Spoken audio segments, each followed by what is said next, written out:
దేవునికి మహిమ కలుగునుగాక.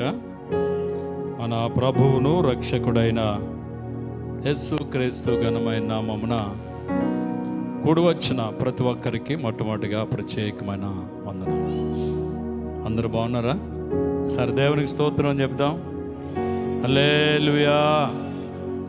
దేవుని మహా ఉచితమైన కృపచేత గడిచిన దినములన్నీ కాపాడి మరొక రాత్రి మీతో పాటు కలిసి ప్రభును స్తుతించి భాగ్యాన్ని ఇచ్చిన దేవదేవునికి సమస్త ఘనత మహిమ ప్రభావములు ఆయనకే చెల్లునుగాక. హల్లెలూయా. మరి అనుకోకుండా గత 15వ తారీఖు నుంచి నేను కొంత బలహీనయ్యాను. 15, 16, 17 బాగా తీవ్రంగా జ్వరం. 18వ తారీఖున నేను టెస్టులు చేయించుకుంటే బ్లడ్ ఇన్ఫెక్షన్ 88% ఉంది.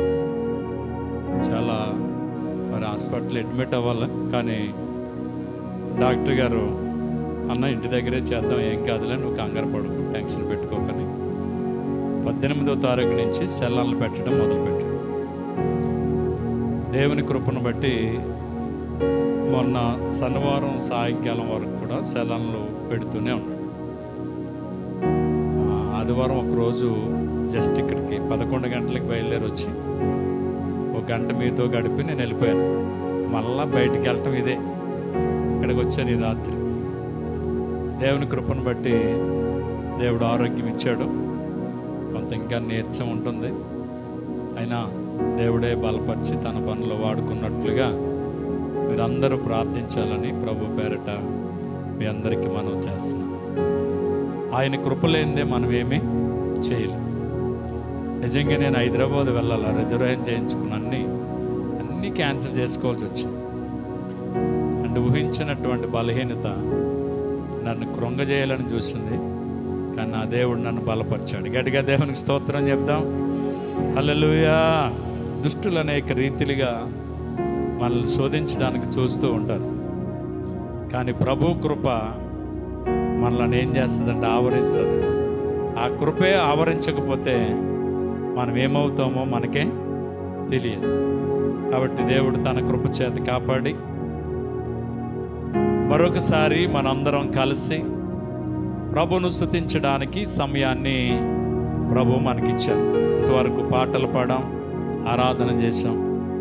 మరి కొంచెంసేపు ఒక భక్తుని యొక్క జీవితంలో సేదైన అనుభవంలో నుంచి మరి దీవెనకరమైనటువంటి వ్యక్తిగా ఎలా మార్చబడ్డాడో ఒకే ఒక్క వ్యక్తి గురించి కొంచెంసేపు అలా జస్ట్ వాక్యం చెప్పి నేను త్వరగానే ముగిస్తాను. దయచేసి మరి ప్రతి ఒక్కరూ బిడ్డలు కనాలనుకునేవారు ఒక మంచి బిడ్డను కనాలా, ఆరోగ్యవంతమైన బిడ్డను కనాలని అనుకుంటారు. కొంతమంది బిడ్డలను కన్నా తర్వాత ఆ కుటుంబం అంతటికి సంతోషం బదులు బాధ కలుగుతుంది. ఎందుకంటే అందరూ ఆరోగ్యకరంగా మంచిగా పుట్టరు పిల్లలు. రకరకాల ప్రాబ్లమ్స్ ఉంటాయి. చెయ్యి వంకరు ఉండేవాడు ఒకడు, కాలు వంకరు ఉండేవాడు ఒకడు, ఆ కన్ను మెల్లకొన్నుగా ఉండేవాడు ఒకడు. రకరకాలుగా బలహీనతలు పిల్లలకు కలుగుతూ ఉంటాయి. ఎందుకంటే కొంతమంది పిల్లలను చూస్తే ముచ్చట పుట్టినట్టుగా వాళ్ళు చక్కని అందంగా ఆరోగ్యకరంగా పిల్లలు ఉంటారు. ఇప్పుడు ఎవరిని బట్టి తల్లిదండ్రులు సంతోషిస్తారు? అమ్మా, ఆరోగ్యంగా మంచిగా పుట్టిన పిల్లలంతోడికి ఏం చేస్తారు? అందరికీ సంతోషం కలుగుతుంది. అదే అవయవం లోపం అయ్యి లేకపోతే చూడడానికి సరిగ్గా లేకుండా జ్ఞానం బొరుతో పుడతారు కొంతమంది. వాళ్ళని అసలే మనం చూడలేం. కొంతమంది తలకాయ ఎంత పెద్ద తలకాయలు పుడతారు. వీళ్ళు మనం ఏం చేయలేమంటే చూడలేం. అటువంటి బిడ్డలను కనుక కన్నటువంటి తల్లిదండ్రులు ఆ బిడ్డలను బట్టి నిత్యము వేదన పడుతూనే ఉంటారు. అయితే అలాంటి తల్లే ఒక బిడ్డను కన్నది. ఆ బిడ్డ ద్వారా ఆ కుటుంబం అంతటికి వేదన కలిగింది. ఆ బిడ్డ పుట్టినప్పుడు ఆ కుటుంబానికి ఏం కలిగిందంటే వేదన కలిగిందట. అందుకని ఆ తల్లి ఆ కుర్రోడికి పుట్టిన అబ్బాయికి హెబ్బేజ్ అని పేరు పెట్టిందట. ఏం పేరు పెట్టింది? హెబ్బేజ్ అంటే వేదన పుత్రుడు అని అర్థం. దేవునికి స్తోత్రం చెప్దాం. అంటే ఆ బిడ్డ పుట్టుక ఆ కుటుంబానికి ఏం లేదు, సంతోషం లేదు. ఆ బిడ్డ వల్ల తల్లికి కానీ, తండ్రికి కానీ, అన్నదమ్ములకు కానీ, అక్క చెల్లెలకి కానీ ఏమి లేదు తెలుసా, సంతోషం లేదు. అటువంటి బిడ్డను బట్టి నిజమే కదా, మీరు అపోస్తుల కార్యం 3వ అధ్యాయంలో చూస్తే పుట్టుకతో కుంటువాడని రాయబడుతుంది. ఎలాగా పుట్టినప్పుడు ఎలా పుట్టాడు? కుంటోడుగా పుట్టాడు. 40 సంవత్సరాల వయసు వచ్చేదాకా కుటుంబానికి ఏమైపోయాడు? భారం అయిపోయాడు. అంటే ఆ తల్లిదండ్రులకు ఆ కొడుకు వల్ల భారమే తప్ప ఏమి లేదు, సంతోషం లేదు. కానీ ఒక రోజు మరి ఆ కుంటువాడనేటువంటి వ్యక్తిని మందిరం దగ్గర అడుక్కోవడానికి కూర్చోబెట్టారు. వెళ్ళి వాళ్ళని వచ్చి వాళ్ళని భిక్షం అడుక్కునేవాడు. కానీ ఒకరోజు ఆశ్చర్యకరమైన సంగతి జరిగింది. ఆ మందిరానికి 2 దైవజనులు వస్తున్నారు, తెల్లని వస్త్రాలు ధరించుకుని. దూరాన్ని నుంచే చూశాడు. ఓ వీళ్ళెవరో గొప్ప వాళ్ళు వస్తున్నారు, ఈరోజు వీళ్ళ దగ్గర నాకేదో గొప్ప కార్యం జరుగుతుంది, నాకేదో వీళ్ళు ఇస్తారు నాకని ఆశతో వాళ్ళ తట్టే చూస్తున్నాడట. దగ్గరికి వచ్చి వాళ్ళు దాసి పెంచుకున్నాడట. వాళ్ళ దగ్గరికి వచ్చి తప్పుడికి వాళ్ళని అడుగుతున్నాడు. వాళ్ళు అంటున్నారు, పేతురు గారు వచ్చి ముందుకు వచ్చి అన్నాడట, ప్రభాయ్ మా దగ్గర వెండి లేదు, బంగారం లేదు. అంటే మేమేమి ఇవ్వలేం, మా దగ్గర ఏమి లేదు, ఇవ్వడానికి వెండి లేదు, బంగారం లేదు. పూర్వీకులు రాజులు అవ్వచ్చు, గొప్ప గొప్ప వాళ్ళందరూ రూపాయలు 10 రూపాయలు దానం చేసేవారు కాదు. వాళ్ళు ఏమి ఇచ్చేవారు? వెండి, లేకపోతే బాగా స్తోమత కలిగిన వాడైతే బంగారం ఇచ్చేవాడట. అందుకని పేతురు గారి దగ్గర ఏమి లేవంట, వెండి లేదు, బంగారం లేదు నీకు ఇవ్వడానికి. అలాగని చెప్పి అనగానే ఏదో మిమ్మల్ని చూసి అలా ఏదో చేస్తారని అనుకున్నాను అని నిరాశ పడలేదంట. కానీ ఇంకా ఏదో మా దగ్గర అది లేవు కానీ అన్నాడు. అంటే ఇంకేదో ఉంది, ఏదో నాకు ఇవ్వబోతున్నారు అని ఆశతో ఏం చేశాడు తెలుసా, ఎదురు చూచినప్పుడు మా దగ్గర వెండి లేదు, బంగారం లేదు, మేము కలిగి ఉన్నదే నీకు ఇస్తామన్నారట. దేవునికి స్తోత్రం చెప్దాం.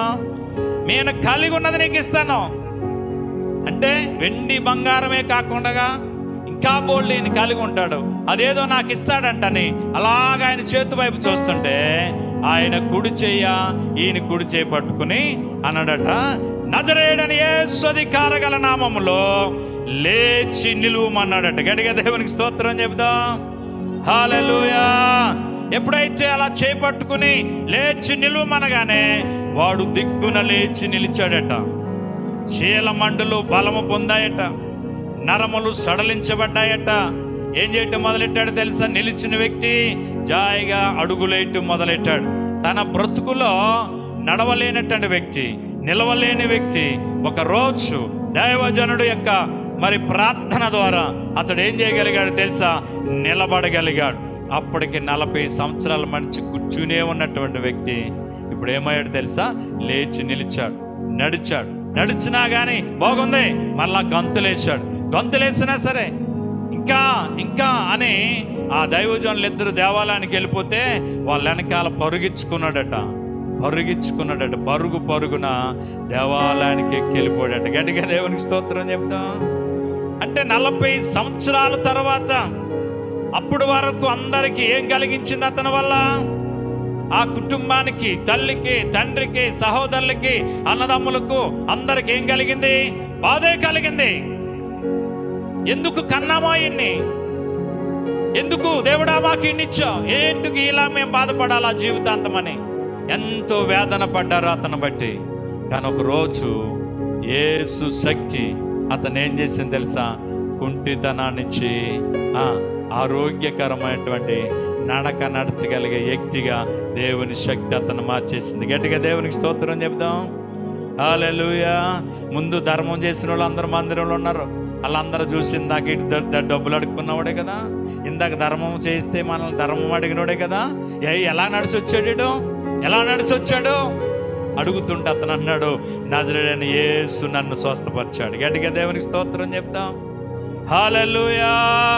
అంటే నిరాశ నిస్పృహల్లో ఉన్నటువంటి వ్యక్తివైనా సరే, నిన్ను బట్టి నీ కుటుంబంలో సంతోషము ఆనందము లేకుండా నిన్ను బట్టి అందరూ వేదన పడే స్థితిలోనూ ఉన్నా సరే, మనము నమ్మిన దేవుడు, నీవు గనక ఆయన తట్టు తిరగగలిగితే, నీవు గనక ఆయన వైపు తిరగగలిగితే, ఆయన చెంతను చేరగలిగితే, ఆశ్చర్యకరుడైన దేవుడు, నీవు ఏ స్థితిలో దుఃఖపడుతున్నావో, ఏ స్థితిలో నీ కుటుంబానికి వేదన కలిగిస్తున్నావో, ఆ స్థితిలో నుంచే నిన్ను విడిపించడానికి ఎవరో తెలుసా?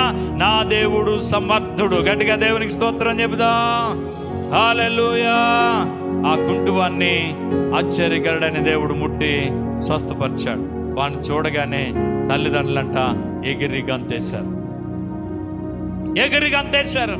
నా బిడ్డను దేవుడు స్వస్థపరిచాడని, నా బిడ్డను దేవుడు ఆశ్చర్యకరంగా బాగు చేశాడని దేవుని మహిమపరిచారు.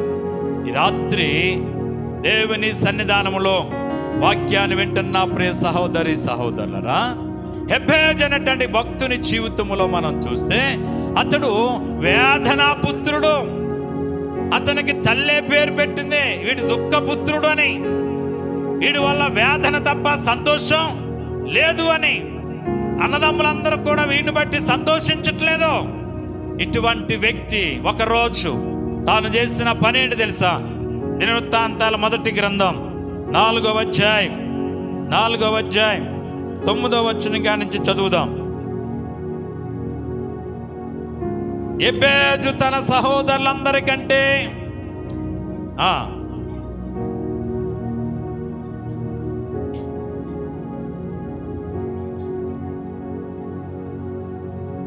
చూడండి, వేదన పడి ఇతని కంటినని అతని తల్లి అతనికి హెబేజు అని పేరు పెట్టెను. హెబేజు ఇశ్రాయేలు దేవుని గురించి మొరపెట్టి, నీవు నన్ను నిశ్చయముగా ఆశీర్వదించి నా సరిహద్దును విశాలపరిచి నీ చెయ్యి నాకు తోడుగా ఉండ దయచేసి నాకు కీడు రాకుండా దానిలో నుండి నన్ను తప్పించుము అని ప్రార్థించగా. దేవునికి స్తోత్రం చెబుదాం. వేదన పుత్రుడు, అందరికీ వేదన కలిగించినటువంటి వ్యక్తి. ఏమాత్రం అతను బట్టి సంతోషం లేదు. కొంతమంది పిల్లలను బట్టి తల్లిదండ్రులకు ఏమాత్రం సంతోషం ఉండదు. వాళ్ళ నడకను బట్టి, వాళ్ళ పడకను బట్టి, వాళ్ళ క్రియలను బట్టి, వాళ్ళ చేతలను బట్టి, వాళ్ళ పనులను బట్టి ఏముండదో తెలుసా? సంతోషం ఉండదు. వాళ్ళని బట్టి వేదన పడుతూనే ఉంటారు. ఎందుకన్నానని చెప్పి బాధపడే వాళ్ళు ఉంటారు. ఎందుకంటే తిరగబడి తల్లిని కొట్టేవాడు ఉంటాడు, తండ్రిని కొట్టేవాడు ఉంటాడు. ఇవ్వకపోతే కోపగిస్తాడు, రచ్చ చేస్తారు ఇంట్లో. భయంకరమైన పరిస్థితి పిల్లల్లో. ఈరోజు అలాంటి వాళ్ళు ఎంతో మంది కుటుంబాల్లో మరి బాధ తెచ్చి పెడుతున్నారు. సంతోషం లేదు, వేదన. ఇటువంటి వేదన పుత్రుడు ఏం చేశాడు అనంటే, అతడు ఏం చేశాడంట? దేవుని గురించి మొరపెట్టడం మొదలు పెట్టాడట. దేవునికి స్తోత్రం. ప్రభా, అందరికీ నా వల్ల వేదనే తప్ప సంతోషం లేదు. ఇదిగో అందరు నన్ను బట్టి దుఃఖపడుతున్నారు, అందరూ నన్ను బట్టి సంతోషించలేకపోతున్నారు. అయ్యా, దయచేసి నన్ను కనికరించు తండ్రి, నన్ను కరుణించు ప్రభాని. హెబేజు ఏం చేయటం మొదలు పెట్టాడు తెలుసా? దేవునికి మొర్ర పెట్టడం ప్రారంభించాడు. దేవునికి స్తోత్రం చెప్దాం. దేవుని దగ్గర ఆయన ఏ విషయాలు అడిగాడు, దేవుని దగ్గర ఏ విధంగా ప్రార్థన చేశాడు, త్వరగా మనం చూడండి. నిశ్చయముగా ఆశీర్వదించి ఏం చేయాలా? నిశ్చయముగా నీవు నన్ను ఏం చేయాలి తెలుసా? ఆశీర్వదించాలి. ఇదే మాట హెబ్రోను రేవులో ఒంటరిగా మిగిలిపోయినటువంటి యాకోబు దేవుని దగ్గర అడిగాడు. దేవా, నిశ్చయముగా నీవు నన్ను ఆశీర్వదిస్తే నేను నిన్ను వదిలేస్తాను. నీవు నన్ను ఏం చేయాలా? ఆశీర్వదించాలి. అయితే దేవుడు ఆశీర్వదించాలంటే, దేవుని ద్వారా ఆశీర్వాదాన్ని మనం పొందుకోవాలంటే, ఆశీర్వాదానికి మనం వారసులు కాబడాలంటే యాకోబు చేసిన పని ఏంటి తెలుసా? దేవుడు అడుగుతున్నాడు, నీ పేరేం పేరు అని. నా పేరు యాకోబు అన్నాడు. యాకోబు అంటే మోసగాడని అర్థం. తండ్రిని మోసం చేశాడు, అన్నగారిని మోసం చేశాడు, మేనమామల్ని మోసం చేశాడు, బామర్దోళ్ళు మోసం చేశాడు. తన బ్రతుకంతా ఏంటో తెలుసా? మోసపు బ్రతుకే. ఈ మోసగాడికి ఏం కావాలంట? ఆశీర్వాదం కావాలంట. ఈ దొంగోడికి ఏం కావాలా? ఆశీర్వాదం కావాలా. ఈ వ్యభిచారికి ఏం కావాలా? ఆశీర్వాదం కావాలి. ఈ తాగుబోతోడికి ఏం కావాలా? ఆశీర్వాదం కావాలి. ఇస్తాడు దేవుడు. నువ్వు తాగుబోతుడవైనా, వ్యభిచారువైనా, దొంగవైనా, అబద్ధికురాలువైనా నిన్ను దేవుడు ఆశీర్వదిస్తాడు. ఏం చేస్తే? నీ మోసపు బ్రతుకు, నీ అన్యాయపు బ్రతుకు, నీ అక్రమ జీవితం, నీ అక్రమ సంబంధం ఏం చేయాలి తెలుసా? ప్రభువు దగ్గర ఒప్పుకొని విడిచిపెట్టగలిగితే తప్పక ఏం చేసేవాడు ఉన్నాడు తెలుసా? దేవుడు ఆశీర్వదిస్తాడు. మోసగాడైనటువంటి యాకోబు అంటున్నాడు, నీవు నన్ను ఆశీర్వదిస్తే నేను నిన్ను వదిలేస్తాను. నువ్వు నన్ను ఏం చేయాలా? ఆశీర్వదించాలి. అయితే నీ పేరేం పేరు అన్నాడు. అప్పుడు యాకోబు తన బ్రతుకంతా మోసపు బ్రతుకని, ఎక్కడెక్కడ మోసం చేసుకుంటూ వచ్చాడో, ఎవరిని మోసం చేసుకుంటూ వచ్చాడో, తన బ్రతుకంతా ఎలాగ మోసకరమైనటువంటి జీవితంలో గడిచిందో ఆ ఎబ్బోకు రేవులో ఏ దేవుని పాదముల దగ్గర ఒప్పుకొని అతడు విడిచిపెట్టాడు. గట్టిగా దేవునికి స్తోత్రం చెప్దాం. వెంటనే దేవుడు అన్నాడు, ఇదిగో యాకోబు, ఇక నుంచి నీ పేరు యాకోబు కాదయ్యా, మోసగాడవు కాదిక. నీ మోసపు బ్రతుకు వదిలేస్తున్నావు కనుక, నీ మోసపు బ్రతుకును ఒప్పుకున్నావు కనుక, ఇదిగో నీ మోసపు బ్రతుకును నేను సమ్మిస్తున్నాను. ఇక నుంచి నీ పేరు ఇశ్రాయేలు. గట్టిగా దేవునికి స్తోత్రం చెప్దాం. హల్లెలూయా చెప్పండి. వాళ్ళు మూసేస్తున్నారు కదా, గట్టిగా చెప్పండి. హల్లెలూయా, హల్లెలూయా. చూడండి, ఇక నుంచి నీ పేరు ఇశ్రాయేలు. ఇశ్రాయేలు అనగా ఏంటో తెలుసా? దేవుని చేత ఆశీర్వదించబడిన వాడు. గట్టిగా దేవునికి స్తోత్రం చెప్దాం. హల్లెలూయా. ఇప్పుడు ఎబ్బేజు అడుగుతున్నాడు, వేదన పుత్రుడు, దుఃఖ పుత్రుడు, అందరికీ వేదన కలిగించే వ్యక్తి. ఇతని బ్రతుకు వల్ల ఏమాత్రము సంతోషం లేదు కుటుంబానికి. ఇతని బ్రతుకు వల్ల అన్నదమ్ములకు కానీ, అక్క చెల్లెలకు కానీ, తల్లిదండ్రులకు కానీ ఏమి లేదు తెలుసా? సంతోషం లేదు. అటువంటి వ్యక్తి ఎవరి వైపు తిరిగాడు? ఎవరి వైపు తిరిగాడు? దేవుని వైపు తిరిగాడు. యెహోవా తట్టు తిరిగాడు. ఏం చేస్తున్నాడు తెలుసా? దేవునికి మొరపెడుతూ అంటున్నాడు, నిశ్చయముగా నీవు నన్ను ఏం చేయాలి తెలుసా? ఆశీర్వదించాలి. 34వ కీర్తన 5వ వచనంలో రాయబడి ఉంటుంది, వారు ఆయన తట్టు చూడగా వారికి ఏం కలిగింది? వెలుగు కలిగింది. వారి ముఖములు ఎన్నడనో లజ్జింపకపోయాయి. గట్టిగా దేవునికి స్తోత్రం చెప్తాం. ఎవరి తట్టు చూడాలా? లజ్జ, సిగ్గు లజ్జ లేదంటారు. సిగ్గు లజ్జ లేకపోవడం అంటే ఆడికి రోషం లేదు, పొగ రోషం లేదు. ముఖం మీద తిట్టినా ఆడు మన దగ్గరే ఉంటాడు. పో అన్నా మన దగ్గరే ఉంటాడు. మనం ఏమనన్నా ఇమ్మనే తిరుగుతాడు. నేను నీకు సిగ్గేం లేదంటారా బాబు, నేను లేవన్నా కానీ నన్ను అట్టుకు నెడుతున్నావు అంటారు కదా. అలాంటి స్థితిలో ఉన్నటువంటి వాళ్ళు, సిగ్గుపడే స్థితిలో ఉన్న వాళ్ళు ఎవరి తట్టు చూచారట? ఆయన తట్టు చూచారట. ఎప్పుడైతే తలదించుకోవాల్సిన స్థితిలో ఉన్నవారు ఇప్పుడు ఒక్కసారిగా ఆయన తట్టు చూడటం ప్రారంభించగానే వారు ఆయన తట్టు చూడగా వారికి ఏం కలిగింది? చీకటంతా పోయింది, వెలుగు కలిగిందంట. వారు మొక్కమలికి ఎన్నడనేం పోలేదట. లజ్జింపకపోయా, సిగ్గుపడక్కలేని పని వాళ్ళుగా, సిగ్గుపడక్కర్లేని విధంగా దేవుడు వాళ్ళ మొక్కలను హెచ్చించాడు. దేవునికి స్తోత్రం. కాబట్టి ప్రియదేని బిడ్డలారా, నువ్వు ఏ స్థితిలో ఉన్నా, ఏ పరిస్థితులు ఉన్నా, ఏ కష్టములు ఉన్నా, ఏ నష్టములు ఉన్నా, ఏ వేదన నీ ద్వారా కుటుంబానికి కావచ్చు, బిడ్డలు కావచ్చు, నీ ద్వారా భర్త కావచ్చు, నీ ద్వారా భార్య కావచ్చు, సంతోషం లేని జీవితాలు మీరు జీవిస్తుంటే ఈ రాత్రి ఎబ్బేజు ఎవరి వైపు చూచాడో తెలుసా? దేవునికి మొరపెట్టాడు. దేవుని అడుగుతున్న మొట్టమొదటిది, నీవు నన్ను ఏం చేయాలి తెలుసా? ఆశీర్వదించాలా. రెండోది, నిశ్చయముగా నీవు నన్ను ఆశీర్వదించాలా. రెండవది, నా సరిహద్దును విశాలపరచాలి. నేను తూర్పు తట్టుకును, పడమట తట్టుకును, ఉత్తరము తట్టుకును, దక్షిణము తట్టుకుని ఏమవ్వాలి తెలుసా? నేను వ్యాపించాలా. ఇదే వాగ్దానం అబ్రహాముతో దేవుడు చేశాడు. వెళ్ళు ప్రతి స్థలంలో నేను నిన్నేం చేస్తాను తెలుసా? ఆశీర్వదిస్తాను. నిన్ను ఆశీర్వదిస్తాను. నీ సంతానము నేను చేస్తాను? విస్తరింపజేస్తాను. నీ సరిహద్దును విశాలపరుస్తాను. ఈ దేశములన్నీ నీ వశమగునని అబ్రహామును దేవుడు ఆశీర్వదించాడు. ఇప్పుడు ఎబ్బేజు అడుగుతున్నాడు, నా సరిహద్దును ఏం చేయాలి ప్రభువా? విశాలపరచు. నేను ఇక్కడే ఉండిపోవటం కాదు, నేనేం చేయబడాలి తెలుసా? విస్తరించాలా. నేనేం చేయబడాలా? వ్యాప్తి చెందాలా. నన్ను, నా సరిహద్దును దీవించు. మూడోది, నీ చెయ్యి నాకు ఎప్పుడు ఎలా ఉండాలి తెలుసా? తోడుగా ఉండాల. ఎవరు చెయ్య? దేవుని చెయ్య మనకి ఎలా ఉండాలట? తోడుగా ఉండాలట. నీ చెయ్యి నాకు తోడుగా ఉండాలి. ఎప్పుడు నాకు నువ్వు తోడుగా ఉండాలి. నన్ను విడిచిపెట్టకూడదు, నన్ను వదిలేయకూడదు, నాతో నీవు ఎప్పుడు ఉండాలా. ఇది ఆయన ప్రార్థన విషయం. అలాగూ దేవుని సన్నిధిలో అతడు ఏం చేస్తూ వచ్చాడు తెలుసా? ఒక్కొక్క విషయాన్ని ప్రార్థన చేస్తున్నాడు. తర్వాత నాకు కీడు రాకుండా దానిలో నుండి నన్ను తప్పించు. ఏం రావటానికి వీరలేదు? కీడు రావటానికి వీరలేదు. కీడు నుంచి నన్ను తప్పించాలి, శోధన నుంచి నన్ను తప్పించాలి, అపజయములో నుంచి నన్ను తప్పించాలి, విజయ పదములోనికి నువ్వు నన్ను నడిపించాలని హెబెజు దేవుని సన్నిధిలో అతడు ప్రార్థన చేయటం ప్రారంభించాడు. ఎన్ని విషయాలు చేశాడండి? ఒకటి, నిశ్చయముగా నీవు నన్ను ఏం చేయాలా? ఆశీర్వదించాలి. రెండేంటి తెలుసా? నా సరిహద్దును విశాలపరచాలి. 3, నీ చెయ్యి నాకు తోడుగా ఉండాలి. 4, ఏ కీడు నాకు దరి చేరకూడదు. ఇది దేవుని సన్నిధిలో ఎబ్బేజు చేసిన ప్రార్థన. ఈ ప్రార్థన దేవుడు ఏం చేశాడు చూడండి. ఏం చేశాడండి?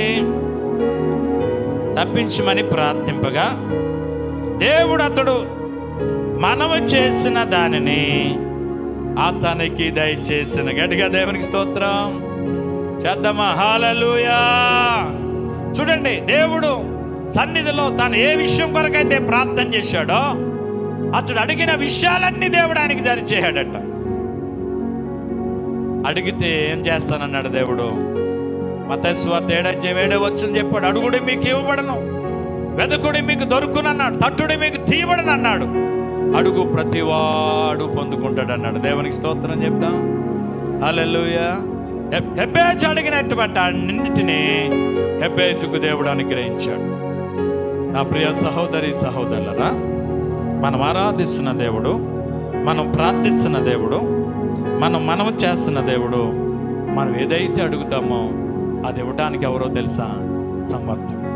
ఆయన అన్నాడండి, యోహాను సువార్త 15:7 చూస్తే, నా యందు మీరును మీ యందు నా మాటలు నిలిచి ఉండిన యెడల మీకు ఏది ఇష్టమో అడగండి, అది నేను మీకు ఇస్తానని చెప్పాడు. ఇలా చెప్పగలిగిన మనుషుడు ఎవడు లేడు. ఇలా చెప్పగలిగిన దేవుళ్ళని పిలువబడేవాళ్ళు ఎవరు కూడా లేరు, మనం ఆరాధించే దేవుడు తప్ప. ఈయనొక్కడే అన్నాడు, మీకు ఇష్టమైంది నేను ఇస్తాను, మీరు నన్ను అడగండి, మీకు ఇష్టమైంది ఇస్తాను. మీకున్నవారు ఎవరైనా నాకు ఇష్టమైంది ఇవ్వగలరా? నాకు ఇష్టమైంది చేయగలరా? చేయలేము. నన్ను మీరు ఇవ్వగలరేంటి అన్నాడు చూస్తున్నాం. నేను అసలు ఇవ్వలేను. మన ఎవరి వల్ల అది కాదు. అది ఎవరికి సాధ్యం? ఆయన ఒక్కడికే సాధ్యం. ఆయనే ఏదైనా చేయడానికి ఎవరంట? సమర్థుడు. కాబట్టి రాత్రి నేను ముగిస్తున్నాను. నా ప్రియ సహోదరి సహోదరులు, కుటుంబంలో సంతోషం లేకుండా బిడన బట్టి వేదన పడేటువంటి కుటుంబంలో సంతోషం వచ్చింది. పుట్టువాడిగా పుట్టినటువంటి వాని ఇంటిలో సంతోషం వచ్చింది. ఎవరి వల్ల? అతడు దేవునితో చూచాడు. దేవుడు కుంటితనాన్ని నుంచి ఏం చేశాడు తెలుసా? అతనికి విడుదల ఇచ్చాడు. వేదన పుత్రుడిగా పుట్టాడు. సంతోషం లేనటువంటి కుటుంబం ఆ వ్యక్తిని బట్టి. కానీ ఒక రోజు అతడు దేవునితో తిరిగాడు. దేవుడు అతను అడిగిన అన్ని దేవుడిచ్చి ఆ కుటుంబానికి, గ్రామానికి, ఆ దేశానికి ఆశీర్వాదకరమైన వ్యక్తిగా హెబెజును దేవుడు మార్చేశాడు. గట్టిగా దేవునికి స్తోత్రం చెప్తాం. నిజమండి. సౌలు ఎటువంటి వాడండి? సౌలు ఎటువంటి వాడు? దుర్మార్గుడు, హింసకుడు, దోచకుడు. క్రైస్తవులు అన్నబడిన వారిని గుర్రాలెట్టి తొక్కిచ్చిన వ్యక్తి.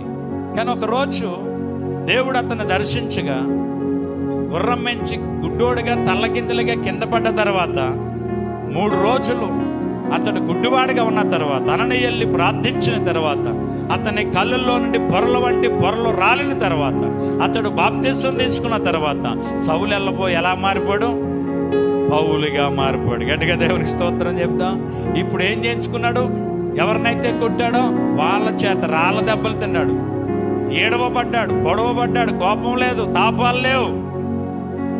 అనేక సంఘాలు ప్రభు కొరకు కట్టాడు, అనేక పత్రికలు రాశాడు.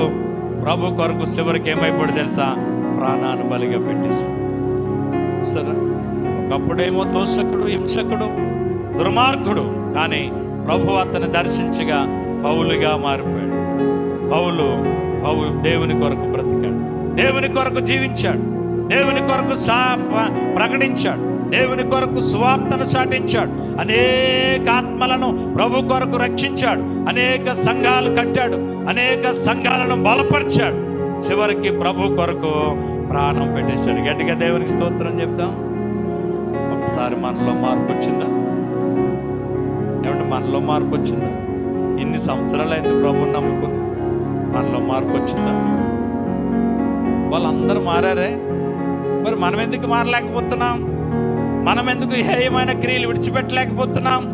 మనం ఎందుకని మోసపు బ్రతుకునే కొనసాగిస్తున్నాం? మనం ఎందుకు దేవునికి వ్యతిరేకమైన జీవితాన్ని జీవిస్తున్నాం? ఎందుకు దేవునికి దగ్గర కాలేకపోతున్నాం? ఎందుకు లోకం లోకం లోకం లోకం అంటూ పరుగులెడుతూ, లోకాశల కొరకు పరుగులెడుతూ దేవుని సన్నిధికి దూరం అయిపోతున్నావు. రేపేం జరుగునో నీకు తెలుసా? రేపేం జరుగుద్దో నీకు తెలుసా? నా ప్రియ సహోదరి సహోదరు, భయంకరమైనటువంటి దినాలకు వచ్చేసాం. రేపేం జరుగుద్దో మనకి ఏమీ తెలియదు. సమయం ఉండగానే మనం చిత్తపడదాం, రాకడకు ఆయత్తపడదాం, మేలుతో తృప్తిపరచబడదాం, ఆయన కృపలో వర్ధిల్లుదాం. అట్టి కృప దేవుడు నీకు నాకు మనందరికి ఇచ్చునుగాక. తల్ల వంచండి, ప్రార్థన చేద్దాం. మహాపరిశుద్ధుడైన తండ్రి, నీ ఘనమైన ఉన్నతమైన నామానికి వందనాలు ప్రభువా. మేమేమై ఉన్నామో అది కేవలము నీ కృప తండ్రి. ఏ యోగ్యత లేని వాళ్ళము తండ్రి, అర్హత లేని వాళ్ళం ప్రభువా. నీ ఉచితమైన కృపలో మమ్మల్ని కాపాడుతున్నాం. ఈ రాత్రి కూడి వచ్చిన చిన్నబిడ్డ మొదలుకొని పెద్దవారు వరకు మీ దేవుళ్ళతో నింపండి. ఏ స్థితిలో ఉన్నారు, ఏ పరిస్థితులు ఉన్నారు, ఏ వేదనలో ఉన్నారు, ఏ దుఃఖంలో ఉన్నారు, ఏ సమస్యలు ఉన్నారో, ఏ అపనిందలు అనుభవిస్తున్నారో నువ్వెరిగిన దేవుడు తండ్రి. హెబేజు జీవితంలో ఏ రోజు సంతోషం లేదు, ఆ కుటుంబంలో ఆనందం లేదు, కానీ ఒక రోజు నీ తట్టు తిరిగిన తర్వాత అతని ఏడుపు బ్రతుకును సంతోషంగా మార్చావు నాయన. కుంటివాడిగా పుట్టినటువంటి వ్యక్తి 40 సంవత్సరాల వరకు ఆ కుటుంబానికి, తల్లికి, తండ్రికి, అన్నదమ్ములకు ఎంతో భారమైపోయినటువంటి వ్యక్తి ఒకరోజు ఏమైనా దొరుకునని పేతురు యోహానుల తట్టు తేరి చూచినప్పుడు తన కుంటితనము, అవిటితనం పోయింది. సంతోషం ఆ బిడ్డ ద్వారా కుటుంబంలో కలిగింది నాయన. నిజమే, వారు ఆయన తట్టు చూడగా వారికి వెలుగు కలిగిన వారి ముఖములు ఎన్నడను లజ్జింపకపోవునంటున్నావు తండ్రి. ఈ రాత్రి మేము నీ తట్టు చూడాలా? లోకమునైనా లోకములో ఉన్న వాటినైనా మీరు ప్రేమించొద్దు తండ్రి, ప్రేమ మీలో ఉండదంటున్నావు తండ్రి. అట్టిగా మేము ఉండటానికి వీల్లేదు ప్రభా. నీ ప్రేమలో అతకబడి నీ సారం తీసుకుంటూ నీ సన్నిధిలో మేము ఫలించాలా. అట్టి కృప మాకు దయచే. ఇప్పుడు వచ్చిన చిన్నబిడ్డ మొదలుకొని పెద్దవారు వరకు మీ దేవుళ్ళతో నింపండి. అలాగే యూట్యూబ్లో లైవ్లో చాలామంది వాక్యం వింటుండగా వారిని కూడా మరి బలపరిచి, రాకడకు సిద్ధపరిచి, ఆయుత్తపరిచి మేలుతో నింపండి. ఈ రాత్రి బిడ్డలు తీసుకొచ్చిన కానుకలు దీవించండి, రెట్టింపు ఆశీర్వాదాలు ఇవ్వండి. వచ్చిన చిన్నబిడ్డ మొదలుకొని పెద్దవారు వరకు మీ దేవుళ్ళతో నింపండి. చాలామంది రాలేకపోతున్నారు తండ్రి. బలహీనైన వారిని బలపరచండి, రోగులను స్వస్థపరచండి. అద్భుతాలు, ఆశ్చర్యమైన కార్యాలు ప్రభువా నీ నామం పేట జరిగించి మేలు చేయండి. ఇంకో విజయ అనుషాన్ని ప్రేమించి ఇచ్చిన బిడ్డ ఎంతో బలహీనరాలైంది ప్రభా. మీరు ముట్టి స్వస్థపరిచినందుకు స్తోత్రం. ఇంకను ఆరోగ్యం ఇచ్చి మీ దయలో, ఒక మనుషుల దయలో ఆ బిడ్డ వర్ధిల్లడానికి కృపనివ్వండి, మేలు చేయండి. ఘనత, మహిమ, ప్రభావాలు మీరే పొందమని యేసయ్య శక్తి గల నామమున ప్రార్థించి స్తుతించి అడిగి వేడుకొనుచున్నాం పరమ తండ్రి. ఇప్పుడు మన తండ్రి అయిన దేవుని యొక్క ప్రేమయు, కుమారుడైన యేసు క్రీస్తు వారి యొక్క కృపయు, పరిశుద్ధాత్మ కనుని సహవాసము, సమాధానము ఇక్కడ కూడిన మనందరకును సర్వలోకములటువంటి ఆయన నామమును ఎరిగిన ప్రతి ఒక్కరికి ఆయన కృప నిత్యము తోడై నడిపించును గాక. ఆయన సన్నిధి కాంతి మన మీదను మన బిడల మీదను నిత్యము నిలుచును గాక. యేసు రక్తమే ఇచ్చా, సిలువ రక్తమే ఇచ్చా. ప్రవేశు రక్తం సంపూర్ణ విషయం, అపవాదికి ఎలికనంత నాశనము కలుగునుగాక. ఆమేన్, ఆమేన్, ఆమేన్. అందరికీ వందనాలు.